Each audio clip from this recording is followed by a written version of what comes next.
Ryan Reynolds here from Mint Mobile. With the price of just about everything going up during inflation, we thought we'd bring our prices down.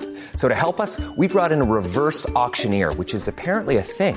Mint Mobile Unlimited Premium Wireless. How to get 30, 30, bit to get 30, bit to get 20, 20, 20, bit to get 20, 20, bit to get 15, 15, 15, 15, just $15 a month? Sold! Give it a try at mintmobile.com/switch. $45 up front for 3 months plus taxes and fees. Promo rate for new customers for limited time. Unlimited more than 40 gigabytes per month. Slows full terms at mintmobile.com. There's not like one way to do food. We can't food our way out of a health crisis, but we can nourish our body. Nutrition is about growth, metabolism, and repair. It's not about ketogenic diets or intermittent fasting. Right? Those may not be appropriate for that individual at that moment in time. And I call that theory versus practice, or heal versus ideal. You're listening to Make Some Noise podcast, episode number 498 with guest Andrea Nakayama.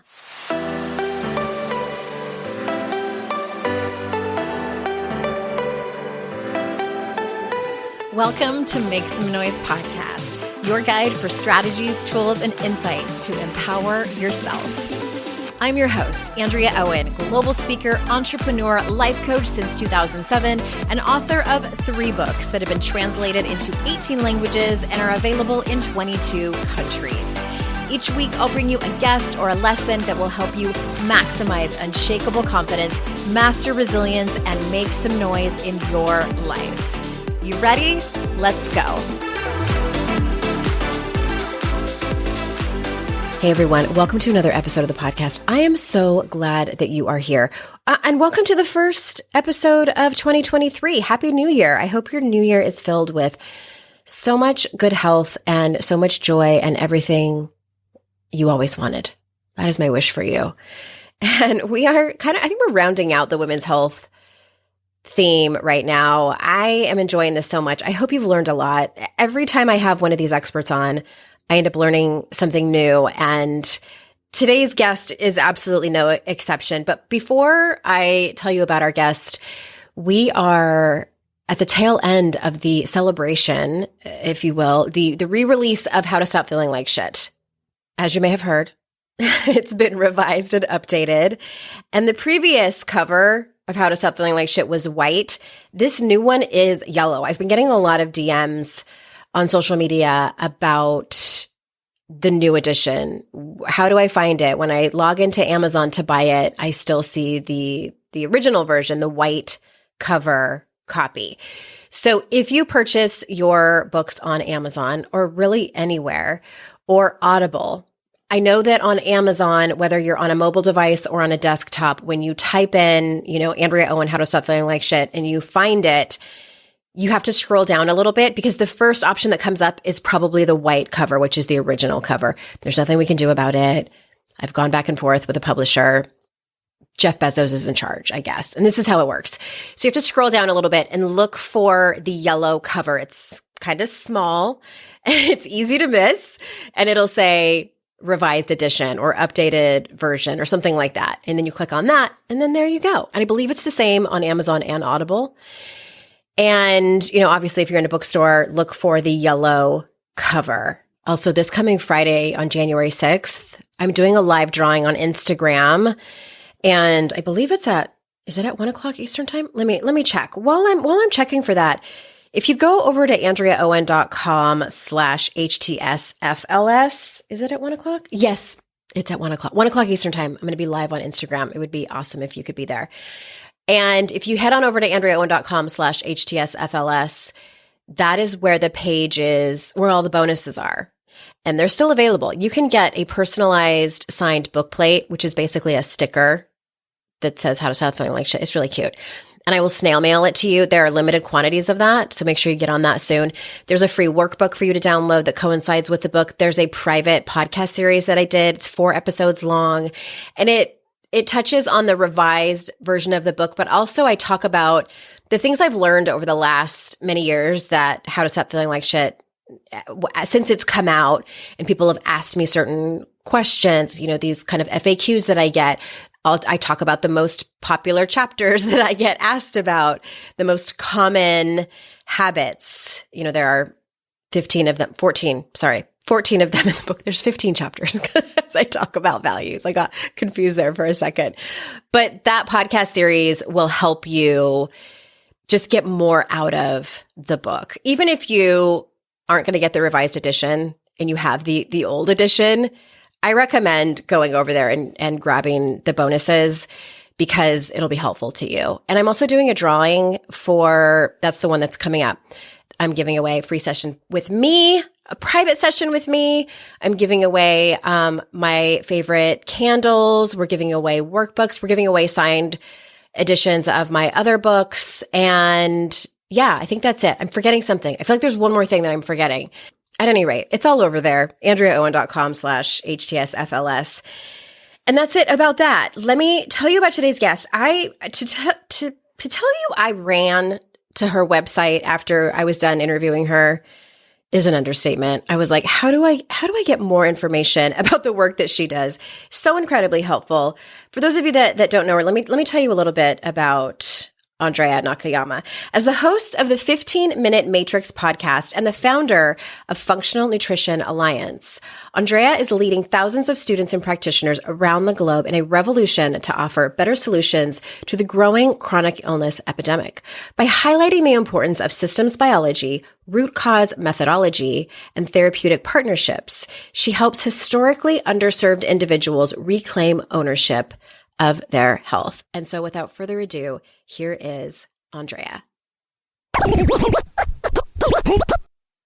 Andrea, thank you so much for being here. I'm so excited to be in discussion with you. Did I pronounce it right? You did. I always tell people it's like mitochondria, but that's a little inside baseball. Well, at the last second, I was like, wait, did I just make up that it's that way? We had the Andrea thing. We did. We had the conversation. All right. So I am really excited to have this talk with you because I've had, we're on the women's health theme right now, and I've had a handful of doctors come on who were functional medicine doctors, but I like hearing from different doctors, not necessarily, I don't think that I've had any of them that have different opinions, but just coming from different backgrounds and like what your specialties are, I think can be really fascinating and helpful for the audience. So I want to start with, I'm going to kind of jump into the deep end, which I tend to do, because you're vocal about educating people about what you call, and I don't know if this is like a term that's widely used, but you call it medical gaslighting. Mm-hmm. So can you tell us what that looks like and maybe like an example of what you see commonly happening? Yeah. I mean, medical gaslighting is very common in different forms, depending on where we're coming from. So historically, definitely underserved populations have been gaslit in really big ways. If we're to compare it to trauma, it's like the big T kind of gaslighting. The kind of gaslighting that many of us women experience in healthcare has to do with the dismissal of our symptoms based on some of the lack of knowledge of our caretakers or our system at this state of the game. So, for instance, I'll give you some examples. When I was starting to realize something was going wrong with my body, and I was a young mother. I had already lost my husband to a brain tumor. So I had been through a tremendous amount of stress while I was pregnant. I went to a provider. Something's not right in my body. I'm starting to feel thicker than what is comfortable. I'm having these bouts of fatigue. And she made the assumption that I had adrenal fatigue because that was the diagnosis du jour. I was just going to say, was it the diagnosis topic du jour at the time? Yeah, exactly. So of course, because of my life experience, which she had the care to listen to, she then made an assumption and everything goes through the lens of that person's bias at that time. So she didn't do the digging to uncover that I actually had Hashimoto's, that I had a thyroid issue. It took me years to get there. So that's the kind of thing that's very subtle, but the recommendations and the interventions she gave me felt really bad. And then I was told, you got to work through that, right? So that's gaslighting. That's not making room for me in the therapeutic partnership that should be at the foundation of all of our healthcare relationships. And when you got that diagnosis, when I hear you say it, and I was thinking, if I were you, I would believe her. Because it doesn't seem that far off. Like, of course you've been stressed. Of course your adrenals are probably fried. Yes. So that's, I think, the hard part of being advocates for ourselves and our healthcare is that we do want to rely on our doctors to be the God, not the guide. And we're handing over a lot of our abilities to take care. And, as a functional medicine nutritionist, I'm steeped in the practices of functional medicine, the foundations of functional medicine. But what I'm seeing is that patients aren't being the partner that we need to be in our healthcare because we're giving too much away. And I'm not saying that we should be experts in physiology and hormones. I'm saying we should be experts in ourselves. And that's an opportunity we're missing to question, to say how do we know that's right? That intervention, those supplements don't feel right. Is that test really giving us the information we need? Is there anything I can do differently? I'm still kind of stuck on this, the people, women especially, because that's who listens to my podcast, who might have been in situations where I imagine the frustration must be so vast, especially for maybe an example that's not like yours, where it's not as obvious of like, oh yeah, that seems like a diagnosis, where maybe a woman who lives in a larger body goes because she's struggling to get pregnant, and the doctor keeps telling her that the problem is that she needs to lose weight. Yes. I want to step way back. Where do people start who are maybe part of that latter example that I gave, who it's really frustrating and it's obvious that they're basically being gaslit? This is something that I'm really turning my attention to. So I've, at this point, educated over 7,000 practitioners in over 68 countries and really worked on creating a new type of practitioner, right? How does a functional nutrition counselor help fill the gaps between what the doctor knows and what the patient knows, right? There's a gap there, and there's a lot. Diet and lifestyle modification are not just a handout. Right. They come with a lot of need to change, but also relationships to the body, relationships to food. That's a lot to unpack for making the kind of changes that are going to support our physiological function. But one of the things I'm realizing is that there's also an opportunity to educate the patient to take care. And I use capitals for that take. Like, we got to take it back. It's ours to take, but not to play practitioner. And with all the noise out there on the socials, as you call them, like, but what about the misinformation, Andrea? Right? We self-diagnose, we self-prescribe, and in so doing, we're actually shifting our physiological function. We don't realize what we're doing. So what is within our influence as patients? And the more we know that, the more we're able to show up in those appointments and speak up for ourselves. So one of the things we can do, I mean, there's a lot of things we can do. We can track, we can, know our history that got us there. And I'm taking the tools that I've built for practitioners to use and figuring out how we slow down and put those in the hands of the patient. But how do we show up at the start of an appointment and speak up for ourselves? So let's say I'm working with somebody who has anxiety, and anytime the doctor says something, they're going to spin off, worry, go home, get on Google, think they're going to die. How does she show up and say, I want you to know I struggle with anxiety. When you start to talk about my health, I'm going to likely get triggered and shut down and not be able to be in communication with you. Is there some way I can ask you to hold that with me? Or in the instance you gave to me, I know that you're going to speak to me about my body size. That's triggering for me. I want you to know how I do take care of myself and where this is important to me and how I'm bringing my knowledge to this appointment with you. How do we show up and advocate for ourselves? And I think we get really small and assume that it's going to happen for us. And then it feels we're not taking care. And when we leave the appointments that actually feel bad, the first step is to recognize like that didn't work for me. I don't feel like I was held or supported or seen. And how do I go back in or find somebody where I start over if that's a possibility? It isn't always. And just advocate differently for myself.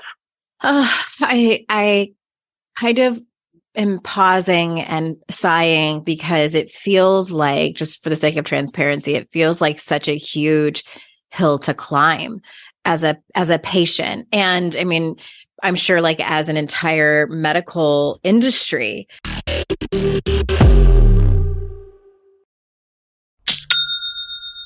Shopify's already taken the cash register online, helping millions sell billions around the world. But did you know that Shopify can do the same thing at your retail store? Give your point of sale system a serious upgrade with Shopify. With Shopify, you get a powerhouse selling partner that effortlessly unites your in-person and online sales into one source of truth. Track every sale across your business in one place and know exactly what's in stock. Connect with customers inline and online. Shopify helps you drive store traffic with plug-and-play tools built for marketing campaigns from TikTok to Instagram and beyond. Get hardware that fits your business. Take payments by smartphone, transform your tablet into a point of sale system, or use Shopify's POS Go mobile device for a battle-tested solution. Sign up for a $1 per month trial period at shopify.com/noise, all lowercase. Go to shopify.com/noise to take your retail business to the next level today. Shopify.com/noise.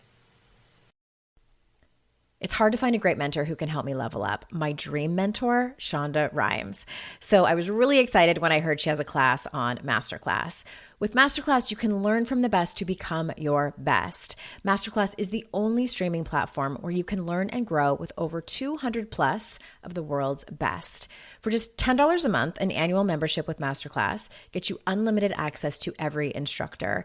And you can access Masterclass on your phone, computer, smart TV, or even in audio mode. I'm always looking for ways to be a better writer, so I took Shonda Rhimes' screenwriting class. It helped me gain concrete technical advice, including structuring, the writing process, and with shows under her belt like Grey's Anatomy and Bridgerton, it was so helpful. Plus, every new membership comes with a 30-day money-back guarantee. Don't wait another moment to start your learning journey with Masterclass. Right now, our listeners get an additional 15% off any annual membership at masterclass.com/Andrea. That's 15% off at masterclass.com/Andrea. Masterclass.com/Andrea.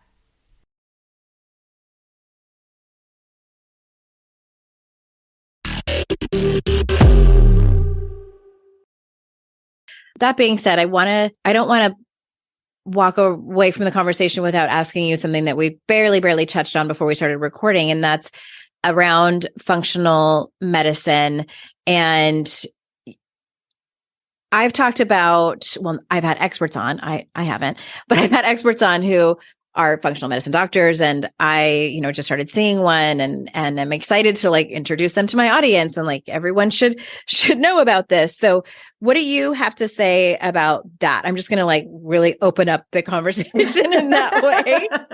Well, I just want to say, I love the premises of functional medicine. I'm completely in service to the foundations of the modality. Unfortunately, I feel like it's gotten away from the foundations. We are in a culture that wants a quick fix, and we want to find the root. There is never one root. And in so doing, we've replaced the green pill for the white pill. We've replaced the standard testing with the fancy functional testing. we are being led down this road where we think all of this expensive testing is going to tell us what the issue is. And when that's addressed, we're going to be better. Mm-hmm. There's we're going to have the treatment plan exactly, to be better. Yeah, exactly. There's it's a also number expensive. of things. Exactly. And I was going to say there's a number of things wrong with that. The premises of functional medicine and functional nutrition are completely accessible. It's not out of anybody's realm of access when we eliminate this idea that you have to do thousands of dollars of testing or pay for concierge services. The premises are about the systems biology, that everything is connected, that your gut's connected to your brain and to your hormones, that we can't address the hormones without addressing the gut, that we can't look at anything without thinking about inflammation and where that starts in the gut. When we look at it through the lens, and this is clinically, of systems biology, we start to slow it down, really back it up, and see that there are always what I call three roots, many branches. The Candida, the Hashimoto's, the brain fog, the weight loss resistance, the migraines, the infertility. Those are branches. Those aren't roots. And I say there are always three roots. And we can get into those. However, I just now I'm super curious. Yeah, because selfishly, I'm thinking about my own health, and I want to know what these three roots are. And by the way, like before you say anything, I believe you, because, and my audience knows about my health journey that's been going on for a couple of years now. Physical health, I should say. Mental health is a whole nother podcast. Several of them. When I was having all these symptoms, I was talking to, this is back when I was still talking to my regular GP. And I said, it started at the onset of the pandemic. And also at the time I was 46 years old. And so there was all these like pretty big variables that were happening. And my husband had left his job. So there was life stress. There was the pandemic stress. There was my age. I'm probably in perimenopause and things are changing and they may or may not show up on blood tests and et cetera.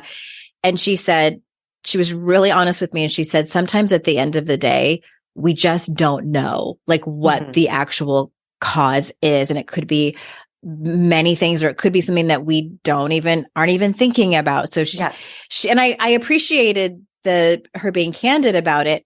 Frustrated me to all hell. Totally. Because like I wanted a cause. Like I wanted like, totally. Oh, it was this thing. It's because you're this age. And oh my gosh, look at your hormones on this piece of paper. Like we have a pill for that. Like, of course we want that. But it's frustrating. Totally. And you're absolutely, I'm nodding my head because it is frustrating, but there's also a lot of empowerment in it when we shift our thinking from looking for that quick fix to thinking about our influence, where we have a circle of influence. So I'll introduce you to this model of thinking and show you where, when we as patients embrace a broader terrain, we actually have more influence over our health outcomes.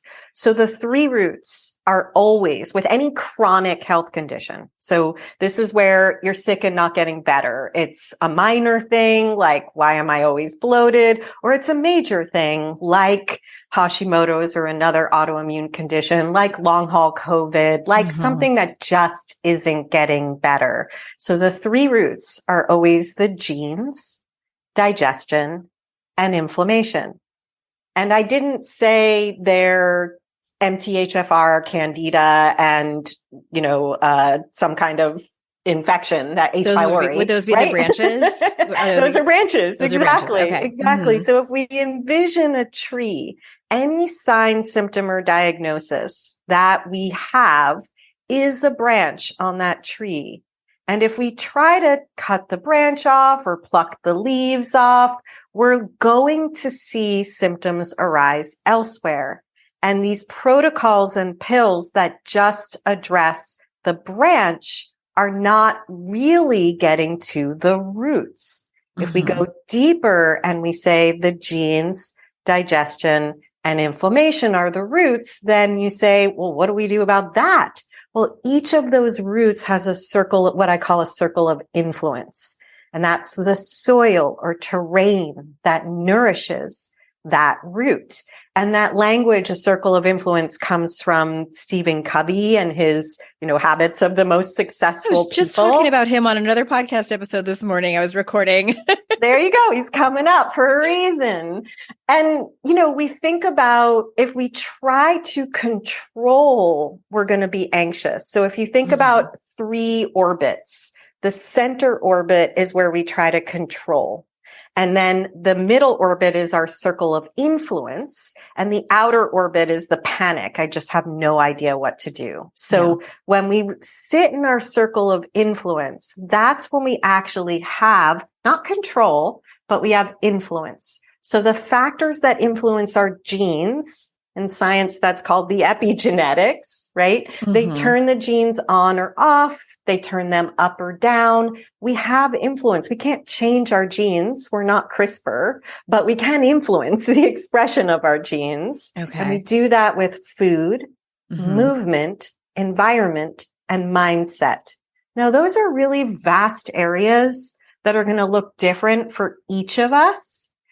And there's not like one way to do food. We can't food our way out of a health crisis, but we can nourish our body. Nutrition is about growth, metabolism, and repair. It's not about ketogenic diets or intermittent fasting. Right? Those may not be appropriate for that individual at that moment in time. And I call that theory versus practice, or heal versus ideal. So with food, we can do simple things like, am I eating the rainbow of foods that are available to me? There's so much in our plant queendom that allows for us to nourish the body. Am I eating fat, fiber, and protein at every meal? These are big concepts that take time for people to step into. But when we find ways of thinking like that versus diets, we can ditch the whole notion of anti-diet culture and body positivity in terms of, I'm taking care of myself with how I nourish myself, as opposed to fighting against some set of parameters that is a diet just like any other diet that my generation of moms did with Weight Watchers. Yeah. So you're saying it all comes down to diet and exercise. Well, and the digestive function, right? So, so if we look at the circle of influence around genes, food, movement, environment, mindset, you can visualize this like a Venn diagram. Digestion, we can't talk about nutrition without talking about digestion. Yeah. Because we could be eating the best diet ever, but it has to get into our cells to do its job. And if there are issues in the digestive system, then we are going to have issues with our food. And you know what I found out? You know what I found out makes me super bloated and gassy? Raw vegetables. Cooked ones are fine. Yeah. Cooked ones are great. It took me a long time to realize that. And that's the reason I cut you off to say that is because I'm sure that's an example of if you just take it at face value of like, just eat your veggies. I don't know if it long-term could cause harm, but I sure as shit don't want to be around somebody after I've eaten like a big, it's mostly the leaves. Yeah. And that becomes a non-negotiable for you in this moment, Andrea. Like, right now I can't eat those leaves. So I have this joke, my boyfriend. Or at least raw. Cooked is exactly. Fine. Yeah. There you go. And so you eat them. When I met my boyfriend, he couldn't eat a lot of foods. He ate a very limited diet, and he would just say, I just eat simple. Like at first he was just talking about how simply he eats, and he's very committed to his body and working out, and he ate super simply, and slowly he was like, I can't eat that. And I was like, oh, and I would eat a big bowl of broccoli cooked. And he would say, if I could eat that, if you could get me to eat that, you're a queen. So, 4 years later, he's like, she fixed me, because we worked on his digestive healing. And the circle of influence for digestion is the mechanical, the chemical, the structural, and the microbial. So we might not be able to do all that alone, but we can certainly bring more attention to our chewing, which helps with all of it. There are things that help our microbiome like sleep and exercise and what we eat and our stress levels that aren't just about taking probiotics. Oh my gosh. It's a reframe for sure. And I'm working with a case study group now for my book that's really bringing this all into practice. And I think the biggest challenge, Andrea, is it's not sexy to think like this because we want to believe that there is a cure-all. Like you were saying, we want to believe that one thing is going to fix it. And this is the slow it down to speed it up method of getting there. The reason for my big sigh was I was thinking like, oh, this is way easier. Mm-hmm. This is a lot simpler. Yes. Than I think a lot of us have been taught, and certainly a lot simpler than, big pharma would like us to think, and correct. And all of these things. What it reminds me of a little bit is, this is on a very kind of elementary level, is an analogy might be like hair care and skincare. When someone's like, "Oh my gosh, what's your skincare routine?" Or I get asked a lot, what is your hair routine? Like, what hair tools do you use to get that volume? And I always tell people, don't ever take skincare or hair care advice from people someone who has totally different skin than you do, or it's genetics. And people ask me like, how do you get your hair like that? And I'm like, my DNA, like I got really great hair genes, like this volume, I wake up with it. Like the bedhead that me and my children have will blow your mind. It's very unfair. My friend said you have such great hair privilege, but I feel like it's similar to what you're talking about. Like it's so much of it is genetics. And how do we even look at that?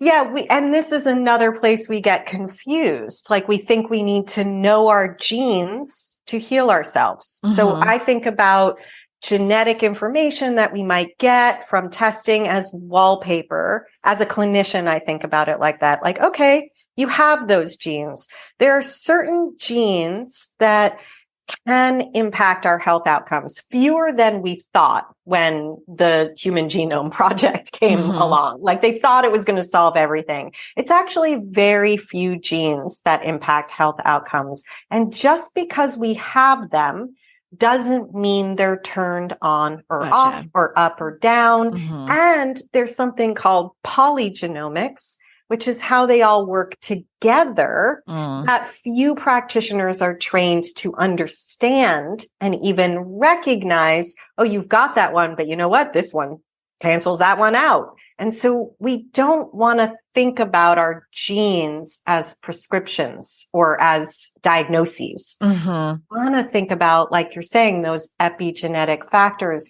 And to your point, Andrea, about the beautiful bedhead, my mantra for everything is connected. We are all unique and all things matter. So everything is connected is that recognition of what's going on in the body. We are all unique really honors our story and what brought us here. And I'm really into the narrative that got us to this point in time. Your story, Andrea, and the traumas that you went through in realizing and finding yourself are a part of what leads you to this point in time where you're seeking resolution.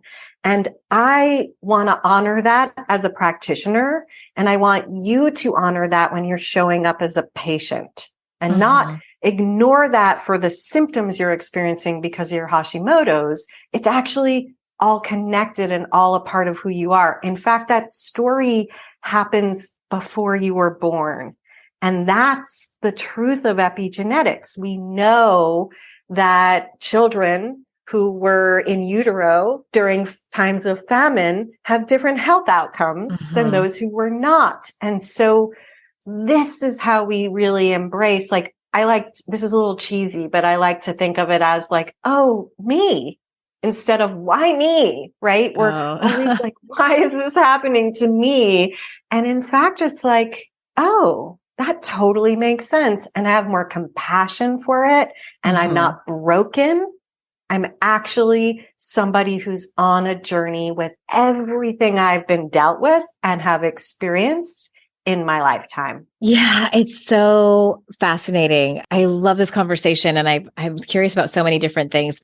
And I don't think it's a coincidence that my Hashimoto, what turned out to be Hashimoto's, I didn't know it for about 18 months. Those symptoms really kicked up around the onset, like a couple months after the pandemic started. Yeah. And from what I understand, a lot of people, especially who have autoimmune disorders, don't see symptoms until something stressful happens in their life, and they kind of quote unquote call it a trigger. And I'm curious what your thought is. That kind of what you were getting at? Yeah, we definitely. So in functional medicine, we have what we call the ATMs, and this is the story part of the journey. And the ATMs stand for the antecedents, the triggers, like you mentioned, and the mediators. So the antecedents are all those genetic factors that we might have. And I don't mean the genes. I mean, like, what'd your mom have? What'd your dad have? What was the situation you were born in? Were you born vaginally or by C-section? What order are you in your family? Like, all those things are just of interest, and they actually impact our health. The triggers, like you said, are the stress of the pandemic, your husband stepping back from his job, the relational traumas you went through, and the stress that caused internally. For me, certainly pregnancy is a trigger for all of us with autoimmunity, because there's so much change. And while I was pregnant, my husband was diagnosed with a brain tumor, right? So put stress on top of physiological stress. And for me, the genes set the stage. There were already likely microbial or digestive issues happening, even if I didn't feel them. Most of us have them. And then that trigger was all my body needed. The stage was set to turn on itself, which is what autoimmunity is, and start attacking my own cells, in my case, like yours, in my thyroid tissue, right? So yes, triggers can be many things. They can be the traumas we've experienced, certainly the traumas we've experienced through the last several years. They can be food poisoning. They can be a round of antibiotics. They can be dental, interventions. They can be anything. It's kind of that before after time when we think about, oh, nothing was the same after X. We then can note that down as a trigger. And the mediators are that circle of influence. What I love about the mediators, and the reason I want to take us there, is because the mediators are the things that we actually have in our back pocket. It's like, I know this makes me feel better. I know this makes me feel worse. So for you, Andrea, a mediator is negative on raw the kale. Yeah. Even romaine lettuce is suspect. Exactly. That's a mediator. That's a negative mediator. And then you have positive mediators that you likely know, like, you know what? I feel better when, for me, those are my non-negotiables, when I go to sleep by 10 p.m. Right. When I do, when I do my morning routine. Yeah. Like, all those things become our mediators. And we likely know more than we think. And when we anchor on those and embrace them and live by those rules, we're not listening to the theories on social media that you should eat raw kale, that you should put it in your smoothie, right? Like, no, not for me. I tried that for a while. Yeah.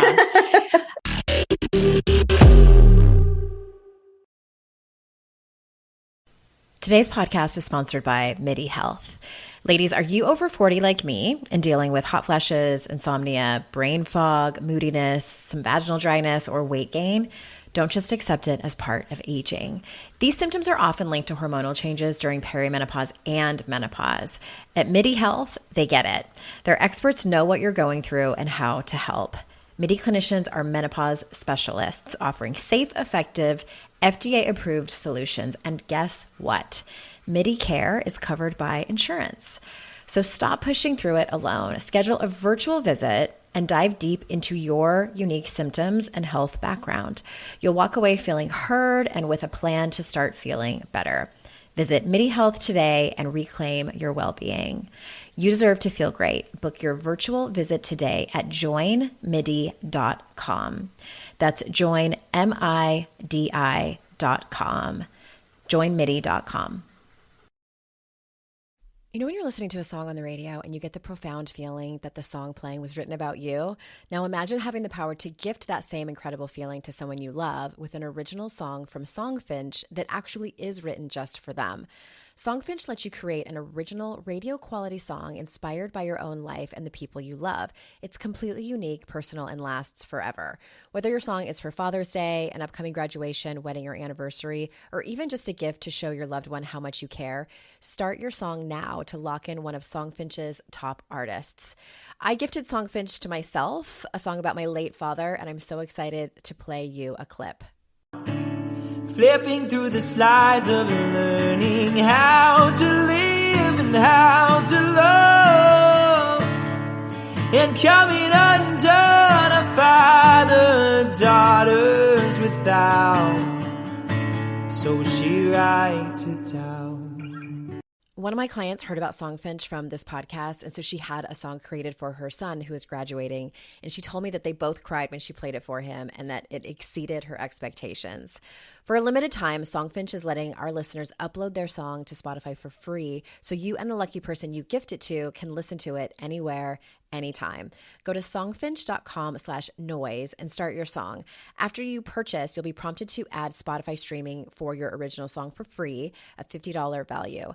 Again, my URL is songfinch.com/noise. Don't forget to share your song with us too. songfinch.com/noise.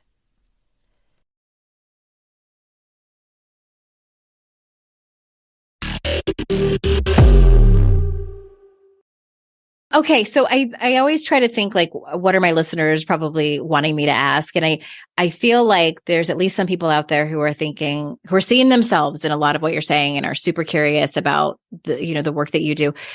Now that I've had a handful of different functional medicine doctors come on, what should someone look for when they are looking now for a functional medicine doctor? What exactly, because to be honest, what I did, I was like, who's the nearest one? Mm-hmm. Yeah.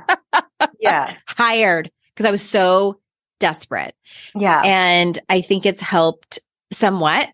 I still think there's a lot more work to do. So what would someone like me or someone listening who's maybe who've only seen, the regular doctors, what should they look for in a functional medicine doctor? Yeah. And I'm going to say something that may not be popular.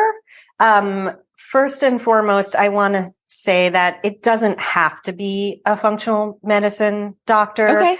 Because I think, are looking for too much from our doctors. So I think we're looking for them to know everything. People may be angry when they're like, my doctor says that what I eat has nothing to do with my skin cancer or my Crohn's disease, right? Doctors get about 7 to 17 hours of nutrition training in medical school, and they're nearly 70,000 hours of training. So we have to recognize that even if they are a functional medicine doctor and they understand that diet and lifestyle modification matter, they may not know how to personalize it, make it individualized for you, and help you to make those changes. So I want to be clear about what a doctor can do for us and what a doctor can't do for us. Right. What I see is a lot of people getting frustrated that there isn't a functional medicine doctor in their area, right, or that their doctor won't order the right tests.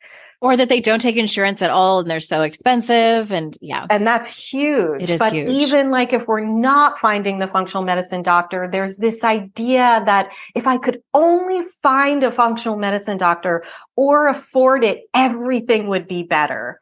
And I just want to dispel that idea because it leaves us in this frustrated, sympathetic, dominant, seeking state that all the answers exist if we could just, it's like looking for the best partner ever, right? Yes, And we have to recognize we're not going to get everything from one person.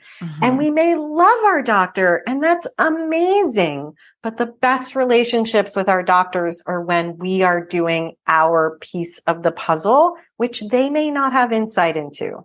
Right. So I just want to recognize, sure, we can Google functional medicine doctors in our area.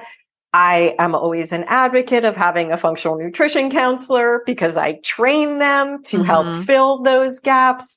And I just want to say, like, you don't have to wait to find, you can be, it's kind of like, I'm going to bring it back to the relationship sector. Just if you're not in a relationship, it doesn't mean that you don't love on yourself and buy your sexy underwear and be your best self, right? Yeah. Like, it's about what can I do while I'm in this state of seeking to nourish and take care, really put a cradle around myself and not be in this frustrated, I'm not getting the results. And I just want to say this happens for people with autoimmunity a lot. And it happens with people who don't have a diagnosis. There's this constant seeking. And when we get the diagnosis, the bad news is that it's not going to actually, it doesn't tell you all the answers when it's a chronic health condition, unfortunately. And it does come back to what we might think of what I'm sharing as the basics. But I'm going to say from a functional nutrition perspective, it's actually the simplicity on the other side of complexity. So I'm not just saying, you know what, drink your water. I'm saying drink your water because physiologically, it's actually impacting your red blood cells. That's impacting your fatigue. That's making you anemic, right? It's understanding these simple things actually make a huge difference, even if we don't understand those implications. Even if we don't really see the impact right away. That's the part that's hard for me to get on board with like all these healthy habits and stuff. And it's like, I can't even remember which, I think it was this doctor we were talking about gluten and dairy and sugar and these inflammatory causing foods. And I said, well, I did a Whole30 back in 2015 and I didn't feel a whole lot different. Like I did with my husband. And of course, like he lost like 15 pounds. I didn't. I said the only change I saw was that I was less bloated. So definitely there's something in there that was causing the bloat, but my bloat isn't painful. Like it wasn't that kind of bloat. It was. And so I'm, kind of arguing against, like, do I really need to like cut out these things? And she's like, you very well might not feel any different when you are not eating these foods. But she's like, I can almost promise you that in the long run, it's going to affect you. And then this is the thing that was the real kicker, what she said. She said that people who have one autoimmune disorder are more likely to get another one. Correct. Later. And then now I'm seeing, like Selma Blair and Christina Applegate, who've been diagnosed with MS. And these women are my age. Yes. They're my age. And I'm like, okay. Maybe I should get my shit together. And it's not funny, but it's like when it's like a diet, it feels like deprivation. It doesn't feel like you're taking care. And if you don't understand why you're doing it and you don't feel the difference. And if I'm not seeing a major result when I make a major life change, I feel that. Like, I'm like, it's hard for me to get on board. And that's where the clinical intervention comes in. So you've done your part, but this comes back to that root of digestion, right? So you're not feeling enough difference. This is where there's something that we need to work on inside. We have to do the things that are going to support us and how we take care. And that's going to look different for everybody. And it's not that the body doesn't also need some support to come into its healing potential. So it's a yes. And yes, we need to make that change, but the diet alone isn't necessarily going to address the internal imbalance, but it's not putting salt in the wound. So Okay. that third root, inflammation, which is the biggie, the circle of influence there is clear, calm, enhance, and modulate. And we may need to clear those inflammatory foods. We may need to clear a food sensitivity. We may need to clear a negative mindset. We may need to clear a microbial infection. We may need to clear an environmental toxin, right? So it's a broader, but like you said, easier way of thinking. And you're calming the system. You're not putting salt in the wound, but we still don't know what the wound is. Yeah. And that's that nuance there where it's the yes, and you get to be the best patient you can be. And then where do you lean in to what's happening in the physiological system? Okay. So I want to ask too, because, I'd asked you the question previously about, what should someone look for in a functional medicine doctor? And, you were like, well, actually, let's look.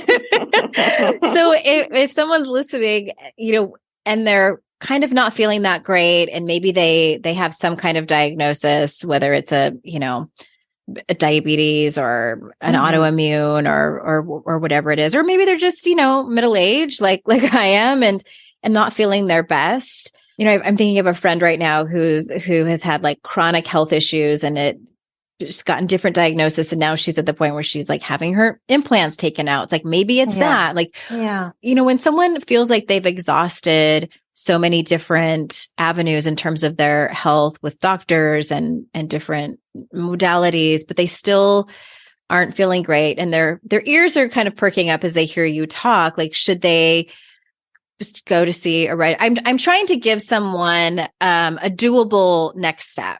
Yes. Yeah. And we did talk about like doable next steps in terms of your self-care, but then yes, we might need help. So I'm just going to lead people to my website, andreanakayama.com. I don't see people, but it does lead back to the company I founded, the Functional Nutrition Alliance. There is a clinic that we have, a virtual clinic. So we see clients through the Functional Nutrition Alliance, and there's always a way to reach out to us, or just Google functional nutrition counselor. What I'm advocating here is somebody who can help you navigate all of it. So even if the doctor you have access to is, let's say, through Kaiser and you don't get to choose, you still can have somebody who's helping you to advocate for yourself, ask for the right things, know where the limitations are of certain systems. A doctor's never going to run a test that they don't know how to interpret. Exactly. So that's a good thing. I had a doctor actually tell me that before.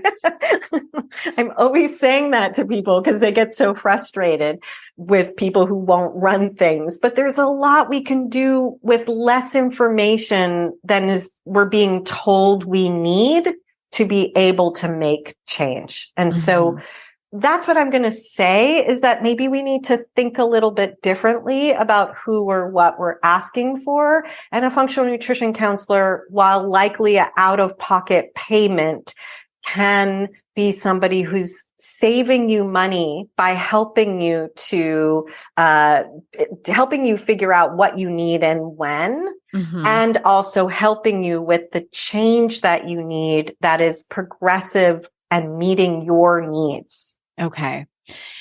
So how would that person differ from, say, a registered dietitian? Well, registered dietitians work within a system that isn't necessarily honoring that bio-individuality. They're much more what I call the X for the Y. You have diabetes, here's your pill, here's what you do, unless that dietitian, and I train many nurses and dietitians, has embraced a functional approach. And so, it's a different system of thinking. Our medical system works in what's the protocol for the diagnosis. So you and I, Andrea, both have Hashimoto's. We require different interventions. Some may be the same, but we require different interventions based on who we are and what's going on internally. Quick example there. 2 women can have breast cancer. They can have it in the same breast, in the same location. They can both be 37 years old, the same weight, the same size. And yet they could have that growth for different reasons. One can have elevated inflammatory markers. One can have hormones that are dysregulated.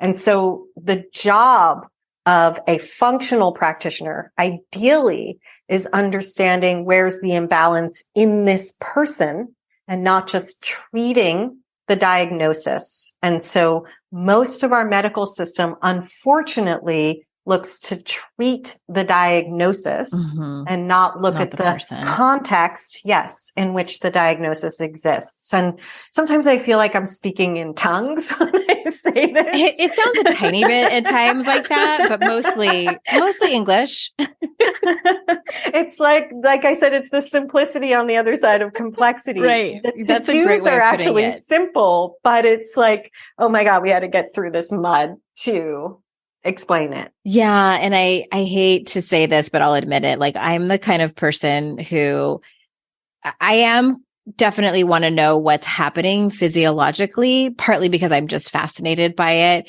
But at the end of the day, just tell me what I should eat. Like, totally. I'll do Yeah. it. Yeah. For sure. And I'll throw money at that all day long. Yeah. Beautiful. Yeah. If you know what works for you. Exactly.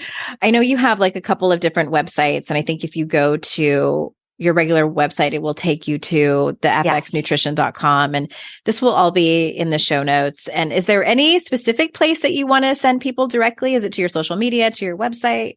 Yeah, you can follow me, Andrea Nakayama, in any of the socials, and the website, andreanakayama.com, will lead you to all the places, including my podcast, which has, if you are interested in the science, it's all there in bite-sized pieces, lots of different topics to explore. I'm definitely going to check it out. Yeah. My people, they love podcasts, so for sure we'll send them over there too.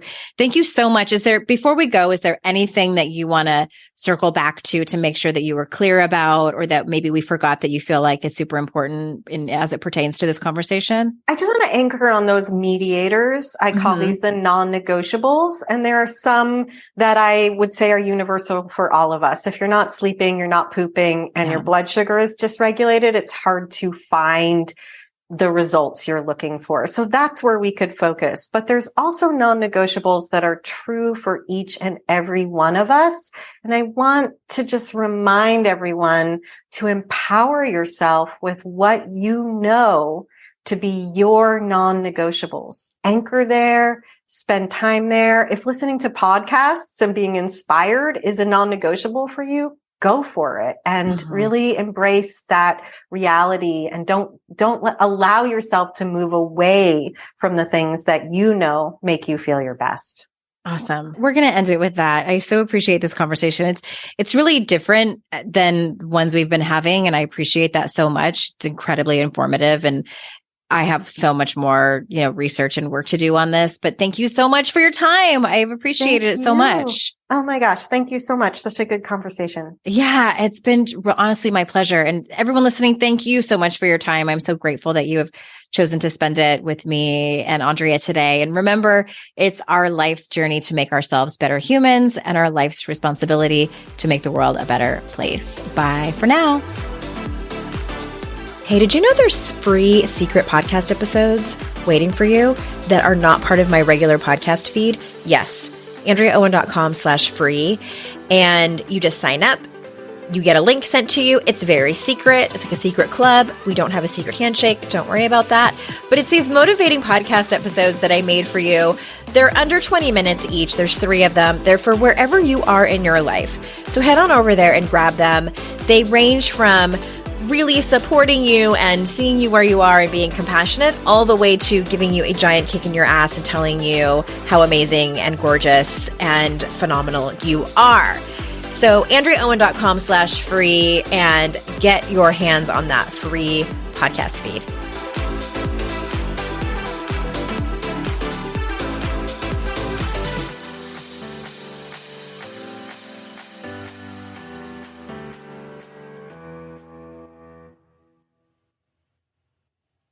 I'd like to introduce you to the Minimalist Moms podcast. It's hard enough being a mom, and the last thing you need is stress from too much stuff and an overcrowded schedule. For too long, I lived with the mindset that bigger was better, and the more I added to my life, instead of feeling better, I felt overwhelmed. It was time for a radical new mindset. Less is more. I'm not into extremes. I didn't throw everything away. My brand of minimalism is more about adding than subtracting. Get rid of the excess to make room for what you love. In other words, it's about living life with purpose. I hope you'll listen in and my guest and myself can inspire you to think more and do with less. The Minimalist Moms Podcast, available wherever you listen to podcasts.